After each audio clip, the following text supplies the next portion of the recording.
Hello everyone and welcome back to Storytime. And in this series, which is beginning with a little introduction as it is custom on this channel, we'll be dealing with Call of Cthulhu, or generally the Cthulhu mythos as written by H.P. Lovecraft. The compendium I have here includes all stories of said mythos. It begins with a little introduction, which I'm going to read in this video, but as it is custom, that's just going to give a bit of world building, it's going to give a bit of information about the author and further things. The Cthulhu mythos has become the most celebrated and easily recognizable creation of American horror writer H.P. Lovecraft, 1890 till 1937. Indeed, it has been so extensively elaborated by dozens, perhaps hundreds of later writers, that Lovecraft's own contributions have paradoxically been dwarfed, at least in terms of volume, by those of its imitators. It is as if his own tales were small but essential substructure of an edifice that has grown exponentially in every conceivable direction. But there is still value in preparing away these additions to see what Lovecraft himself had in mind when creating the Cthulhu mythos. One thing we can say for certain is that Lovecraft did not plan out the mythos in anything like its entirety when he wrote his first short story in 1917, nor even when he wrote the seminal story The Call of Cthulhu in 1926. Instead, the mythos continually evolved over the course of his short literary career, and there is no reason to believe that it was in final form even upon his death. The Protean nature of the mythos is one of the most exciting features. It's the very element that has allowed later writers to bring increasingly varied changes upon it. Looking over the entire corpus of Lovecraft's work, we can identify four basic features of those stories that we now call Tales of the Cthulhu mythos. The use of gods, or extraterrestrial entities, Cthulhu, Azathoth, Yoggoth, Nyarlathotep, Subniragutum, along with their devotees and worshippers, an ever-growing library of books, manuscripts, and other documents that purport to provide information on the gods and other facets of the mythos. A constellation of imaginary cities in New England, Arkham, Dunwich, Innsmouth, Kingsport, that serve as the local point of many of the tales, even with later venue in very different locales. A cosmic perspective that renders human beings, indeed all Earth life, insignificant and transitory, in the immense spatial and temporal gulfs of the universe. It can be seen from this that a good many of Lovecraft's 60 short stories, novellas, and short novels, as well as a number of those tales that he revised or ghost wrote for professional clients, feature one or two of these elements, but only a critical core of stories contain enough of them to become part of the mythos. Hence, The Picture in the House is a piquant tale of New England horror that contains the first mention of Arkham and Michiganian Valley, but it includes no other mythos elements, so it has not been chosen for selection here. An examination of the first decade of Lovecraft's fiction writing career, 1917 until 1926, shows how gradually, even tentatively, he broached elements of the mythos till it sprang seemingly full-blown in Call of Cthulhu, Dagon, makes a mention of a very real god of the Philistines, cited frequently in the Old Testament, but Lovecraft here suggests that the name conceals a very real and much more loathsome god, or entity dwelling beneath the sea. It should be noted that the monstrous creatures encountered by the narrator in the story is not Dagon himself, but a prehistoric worshipper of Dagon who has somehow managed to survive to our own era. Nyarlathotep, 1920, a prose poem that Lovecraft largely dreamed and began writing while still half asleep, ushers in the shape-shifting god, one who probably appears in more tales than any other of Lovecraft's quasi-deities. The Nameless City contains the first mention of Abdul al-Lazareth, while The Hound did phrase Lazarus as the author of the forbidden Necronomicon. These tantalizing hints, found in random stories of 1970-1926 period, do not in any sense prepare us for the detailed articulation of the mythos that we find in The Call of Cthulhu, a tale that also displays a marked advance in short story technique and overall power and effectiveness from Lovecraft's earlier tales of the macabre. what could have engendered this radical shift? We may never fully know how Lovecraft's imagination suddenly caught fire, but some biographical details may shed some light on the matter. Born in Providence, Rhode Island, Lovecraft clearly felt a devotion to his native New England. He gradually began to shed the reclusiveness of his youth and embarked on ever-widening exploration of his own state and its neighbors. Indeed, it was an almost mystical trip in the late 1920s to the town of Marblehead, Massachusetts, which today remains an exquisitely preserved haven of colonial antiquities, that led to his writing of the festival, where the imaginary town of Kingsport is a transparent stand-in for Marblehead. That tale does indeed capture some phases of the imaginary wonder that Lovecraft felt when he first seeing Mablehead. As he wrote in 1930, "In a flash all the past of New England, all the past of Old England, all the past of Anglo-Saxondom and the Western world swept over me and identified me with the stupendous totality of all things, in such a way as it never did before, and never will again." But up to 1924, the time he left for New York in an ultimately unsuccessful marriage to Sonia Haft Green, Lovecraft perhaps took his New England roots for granted. His 2 hellish years in New York, where he was unable to find work and was faced with Titan megapolis, whose speech, gigantism, and diverse population disturbed him more and more with the passage of time, made him realize, as no other experience could, that he was a child of New England. Returning ecstatically home in April 1926, he embarked upon a burst of creativity such as never experienced before or since. The Call of Cthulhu, indeed, was itself conceived in New York in August 1925, but Lovecraft could not write the story in that oppressive atmosphere. He needed to draw aesthetic nourishment from his hometown before he could allow his imagination to free rein. From his time onward, Lovecraft rarely wrote of any other realm than New England, to such a degree that he should rightly be considered a significant New England regionalist. Certainly his tales range from Antarctica to Australia to the depths of space, but the starting point is always New England, whether it to be Providence itself or the imaginary Massachusetts towns that seem to become an ever-growing reality with each new tale. It's for this reason that The Colors of Out of Space, 1927, discounted by many cities as Tale of the Cthulhu mythos, must be included here. Not only does it constitute one of Lovecraft's most vividly realized narratives of New England, but its cosmic perspective is second to none in this work.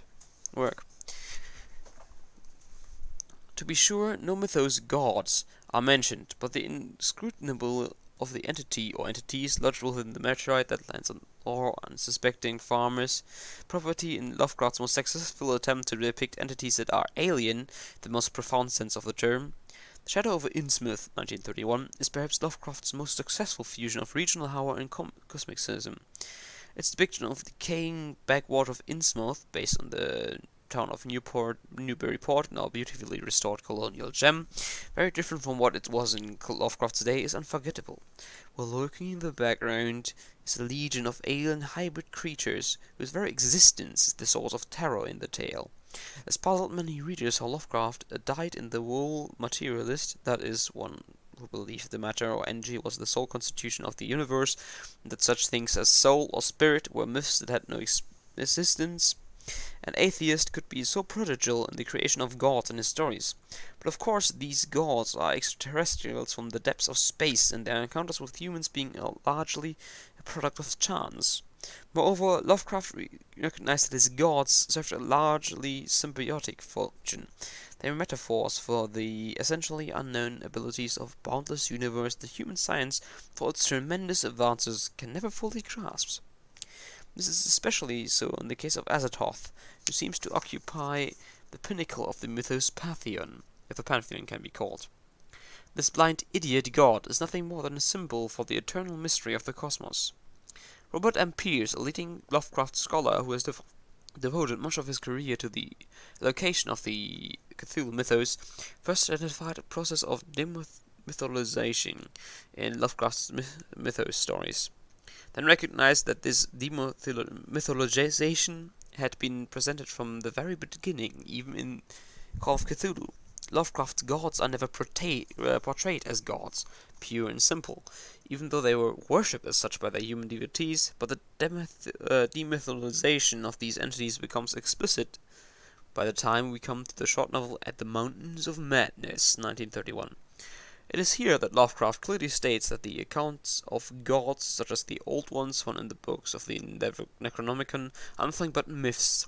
The old gods rather being godlike figures like the Pharaoh like Nyarlathotep, also nothing but barrel-shaped extraterrestrials who have come from the depths of the space to colonize this planet.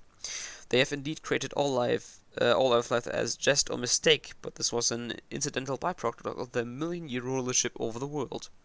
In The Shadow Out of Time, 1934 till 1935, a new set of extraterrestrial entities, the Great Race, is shown to have filtered from the stars. While the appearance of these cone-shaped creatures is momentarily frightening to the human protagonist, Nathaniel Wingate, he soon realizes that they are inspired by a quest for knowledge as they engage in mind exchange over time. In this story, Lovecraft has shifted his focus from horror to awe and wonder, and this is the most unequivocated science fictional of his later narratives. The cosmic perspective that is Lovecraft's signature contribution to literature was simultaneously a philosophical and aesthetic stance. It is stated as early as an essay dating to 1921. I could not write about ordinary people because I'm not in the least interested in them. Without interest, there cannot be art. Man's relationship to man do not captivate my fancy. It is man's relation to the cosmos, to the unknown, which alone arouses in me the spark of creative imagination. The humanocentric pose is impossible to me, for I cannot acquire the primitive mytopia which magnifies the earth and ignores the background. There is no question that it was a sincerely held view, although there is no evidence that Lovecraft reacted with terror to the prospect of human significance in the cosmos. In 1929 letter he bluntly wrote that he was not a pessimist, but an indifferentialist, and that there was no reason to think that the universe gives a damn one way or the other, but this especially wants and ultimate welfare of mosquitoes, rats, lice, dogs, men, horses, pterodactyls, trees, fungi, dodos, or the other form of biological energy. But curiously, this cosmic approach is found relatively rarely in Lovecraft's early tales.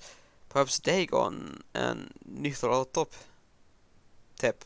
are the only true examples. Here again, the Call of Cthulhu is watershed. The rest of his work, with the possible exception of The Thing on the Doorsteps, lays all manners of variations on the basic theme. But cosmicism emerged not only from understanding of the true dimension of the cosmos, but from an exhaustive and critical reading of previous writing in the field.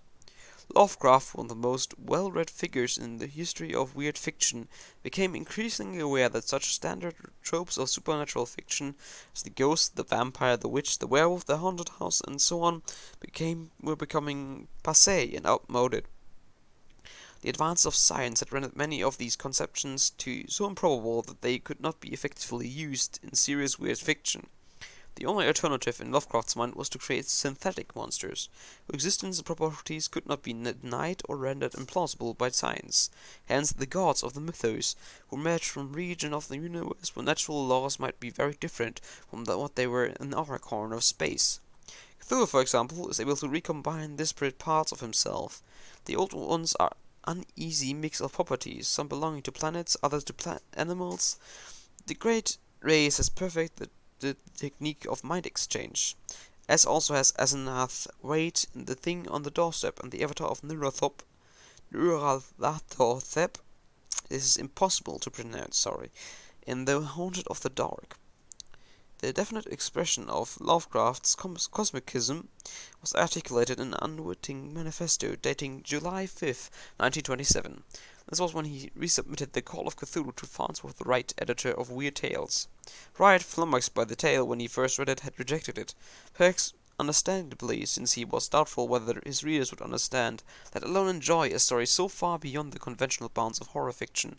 But Wright wisely asked Lovecraft to send in the story again, at which point Lovecraft wrote as follows: Now all my tales are based on the fundamental premise that common human laws and interests and emotions have no validity or significance in the vast cosmos at large. To achieve the essence of real externality, whether of time or space or dimension, one must forget that such things organic life, good, evil, love, hate, and all that such attributes of a negligible temporary race called mankind, and have any existence at all. There is, as I have suggested, some exaggeration in this utterance. It cannot truly be said that all of Lovecraft's tales feature this cosmic perspective, but enough of them do so, in particular the great majority of his tales of the Cthulhu mythos, that we can identify it as a central element of the mythos. True, Lovecraft sometimes had lapses, the Dunwich Horror is one of the most disappointing later tales in its apparent depiction of conventional good versus evil battle between valiant humans, represented by an elderly librarian Dr. Henry Armitage, and the evil extraterrestrials who are seeking to enslave the world. The Whispers in the Darkness, although containing some of the most vital New England topographical writing, based on multiple travels to the state of Vermont, 1927 and 1928, and a breathtaking vision of human and other brains being transported in canisters throughout the cosmos, descends at time into pathos and depiction of cosmical shoutouts between the aliens, the fungi from Yoggoth and Henry Wentworth Keeley, the lone human holding out against them, but one the whole Lovecraft delivered on his promise to portray a universe where humanity occupies a risibly minute place in the scheme of things. One interesting phenomenon is how Lovecraft weaved mythos elements into tales that he ghost wrote for his revision clients. Several of these tales are tantamount to original compositions, since Lovecraft often worked with only the slimmest of plot germs provided by the would-be authors. The 29,000-word novella The Mound, 1929 till 1930, for example, was based on this feeble idea. There's an Indian mound near here, Oklahoma, which is haunted by a headless ghost. Sometimes it is a woman. What is more, an entirely separate set of gods, Yig-Ra-Tegoth, Grathnothor, are featured only or largely in these revisions. In some senses, these stories become not as suitable parodies of the mythos, but overall they add interesting depth and diversity to the mythic elements in Lovecraft's original tales. At this point, it is profitless to explore how the mythos was perverted by some of its early disciples, notably Lovecraft's publishers and self-styled champions August Delareth. It was Delareth who, unable to endure the bleak atheistic visions of Lovecraft's tales, created out of whole cloth a countervailing set of entities, the elder gods, who could come to humanity's aid against the evil old ones. This invention allowed Delareth to propose absurdly that the Cthulhu mythos, a term that he himself coined, was similar to the Christian mythos. These and all the misconceptions by Delareth have now been swept away, and the true grandeur of Lovecraft's unflinching vision is now recognized. Indeed, the clearing away of the errors behind what is rightly being called the Dereleth mythos has allowed many contemporary writers, ranging from Neil Gaiman to China Miéville, Kathleen R. Kieran, and Laird Barron, to generate impenetrative riffs on Lovecraft's cosmic vision in ways that go far beyond simple pastiche, and in some strange fashion deepen our understanding of Lovecraft's own work. Lovecraft scholar David E. Schultz has shrewdly labeled the Cthulhu mythos an anti-mythology. What, after all, is the fundamental purpose of most religions and mythologies? It is in the world of Milton's Paradise Lost, to justify the ways of God to men. But in a universe that contains only cosmic entities who care nothing about men, there can be no salvation or redemption. We human beings are the playthings of entities who have not the slightest interest in our concern for them, and we are despaired hideously with all the heedlessness with which we ourselves carelessly stamp out a colony of ants on the sidewalk. It is scarcely a comforting view of the world, but it has proved to be a surprisingly compelling one. Today Lovecraft has inexplicably more readers than he ever did in his own lifetime. He himself would have been more surprised than anyone at his posthumous popularity that ranges from tips of the hat by such highbrow writers as George Louis Borges, Umberto Eco to Cthulhu plush dolls. But at the core of this ongoing fascination with Lovecraft is the inexhaustible richness of his tales, written in richly textured incantatory prose and embodying imaginative conceptions never before put down on paper. And the essence of Lovecraft's vision is unquestionably embodied in his tales of the Cthulhu Mythos. That was the introduction written by a courtesy of St. Yoshi. And this is going to be it for today because my voice is already cracking. See you next time, and I hope you sleep well.